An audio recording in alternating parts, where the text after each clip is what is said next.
هو وایي د رسول الله صلی الله علیه وسلم متبنا زوی ده. دا وایي تر نبوت مخکې ما رسول الله صلی الله علیه وسلم پر دا کعبه معظمه باندې طواف کوه. دا نورو قریشو عربو هم طواف کوي. هر سړی چې به راورسېدی دا اساف و نایلې ته دغه ته بې لاس نه. اساف و نایله دوه بوتان دي. که یو وخت الله تعالی چېرې ژوند راکوي د اساف و نایلې په اړه باندې به هم خبره کوو چې دا دوه بوتان له کومې خوا پیدا سو او دلته ولاړ دي په کعبه معظمه کې چې هر سړی طواف کوي دوی ته راورسېږي دغه اساف و نایلې ته لاس ورکړي. حضرت زید رضی الله عنه وایي موږ طواف کوئ زموږ ته راغلل اساف و نایلې ته چې راورسېدم لاس مو ورکړی. رسول الله صلی الله علیه وسلم راته وکتل تر نبوت مخکې کیسه ده ګوري. ما ته وویل زید بل وارث لاس ورکړی.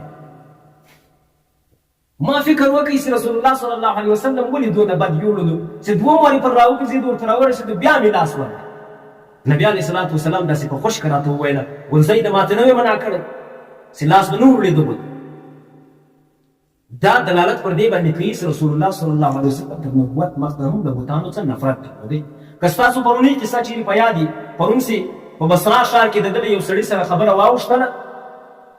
او کاروبار مابین کې هغسې د لات او د عزا قسم ورکوي چې ده په لات او په عزا سره قسم وخوره. ده دا خبره ورته وکړله او ما تر اوسه پورې په لات او په عزا قسم نه ده خوړلی حتی چې لات او عزا باندې زه مخامخ ورسمه لار ځینې چپوم مخ ځینې اړوم.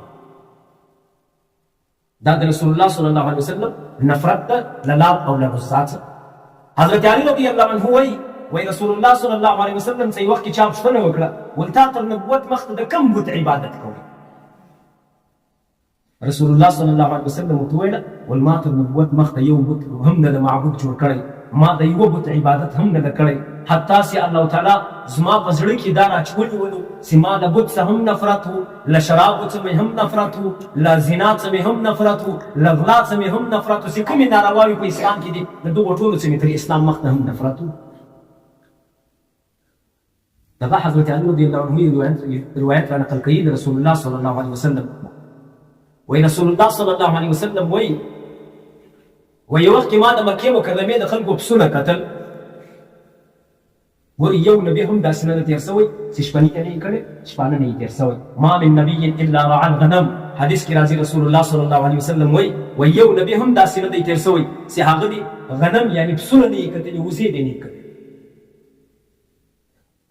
رسول الله صلی الله علیه وسلم څه پوښتنه وسوه یا رسول الله تا هم شپني کړې ده؟ ده ورته هو ما د مکې مکرمې د خلکو پسونه د څو قراریتو په بدل کې ورکتل.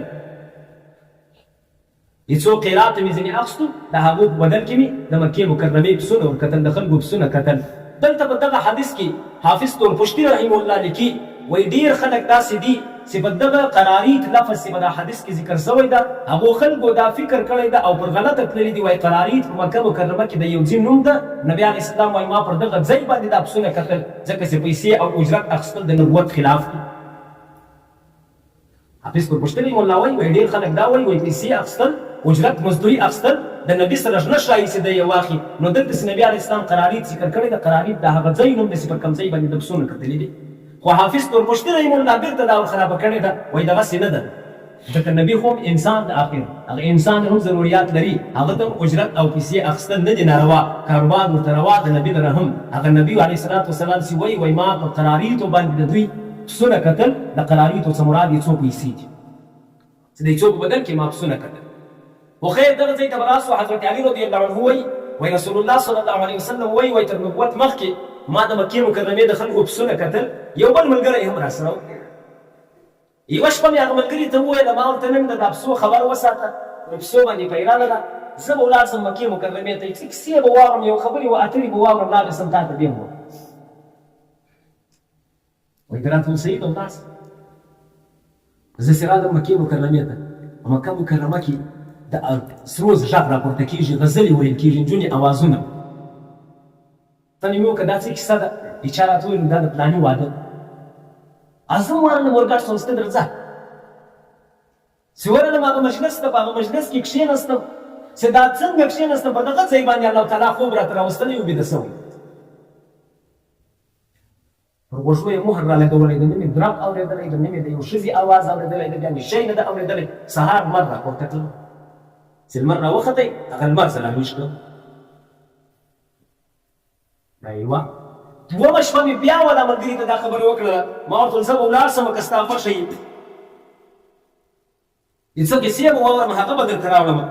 ده راته وویل چې صحیح ده دومه شپه بیا دغه رقم صورت پیش راغلی دغه رقم واقعه منځته راغله نه مې یوه خبره واورېده نه مې یو اتره واورېدله دغه رقم بیده سوی وم ملګري ملګري پوښتنه راڅه وکړه څه کیسې دې واورېدې ما ورته یوه قصه هم نه وه بس داسې مې تر ماښامه پورې بیده وه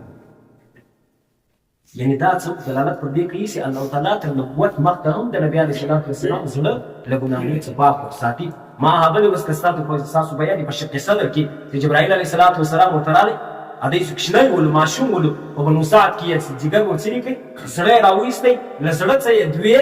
یا درې تورې د وینو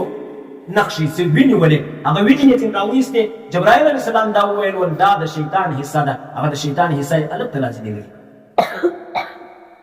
نو په نبي باندې تر نبوت مخته هم ګناه نه کېږي څنګه به اوس چې څوک الله کې الله تعالی بیا نبوت نه ورکوي بیا تر نبوت مخته هم تر ولیانو غټ ولیان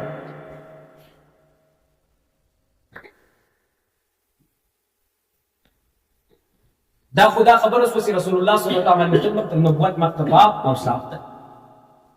اوس به راسو دې ځای ته چې رسول الله صلی الله علیه وسلم ته نبوت څه وخت ورکړل شو پر څنګه طرز باندې جبرائیل علیه السلام اول وارې ورته راغی چې ورته وویل څه مکالمه او څه خبرې سره وسوه څلوېښت کاله چې یې کله پوره سو تر نبوت یې څو ورځې مخکې رسول الله صلی الله علیه وسلم خوبونه شروع سو خوبونه ویني رښتیا خوبونه ویني یو حدیث کې راځي وایي رښتیا خوب چې کوم دی دا د نبوت یو حصه ده حتی چې احادیث مختلف دي په یوه حدیث کې داسې راځي چې دا رښتیا خوب د نبوت شپږویشتمه حصه ده بل حدیث وایي څلوېښتمه حصه ده بل حدیث وایي پنځه څلوېښتمه حصه ده بل حدیث وایي پنځوسمه حصه ده بل حدیث وایي اویایمه حصه ده بل حدیث وایي شپږ اویایمه حصه ده امام غزالي رحمه الله لیکلي دي وایي دا د حدیثو تعارض نه ده جنګ نه ده دا رتبو ته کتل کېږي چې کوم سړی ډېر نیک ده هغه ډېر رښتیا خوب لیدلی ده هغه شپږویشتمه حصه ده څوک چې ډېر په اوبو کې ډوب ده هغه رښتیا خوب لیدلی ده هغه د شپږ اویایمه حصه ده خو خیر خوبونه ورته راشروع شول دا خوبونه هم د نبوت یو حصه ده دا شروع دي چې کله یې د رسول الله صلی الله علیه وسلم عمر مبارک څلوېښت کاله پوره سو حضرت عایشه صدیقه رضی الله عنها وایي په دغو شپو کې چې د خوبونه شروع حبب الیه الخلاء وکان یخلو بغار حراء رسول الله صلی الله علیه وسلم ته خلوت ډېر محبوب سلو یوازې به ګرځېدی وکان یخلو بغار الحراء په غار حراء کې به یوازې ناست شپې به یې هلته ګرځېدله کولې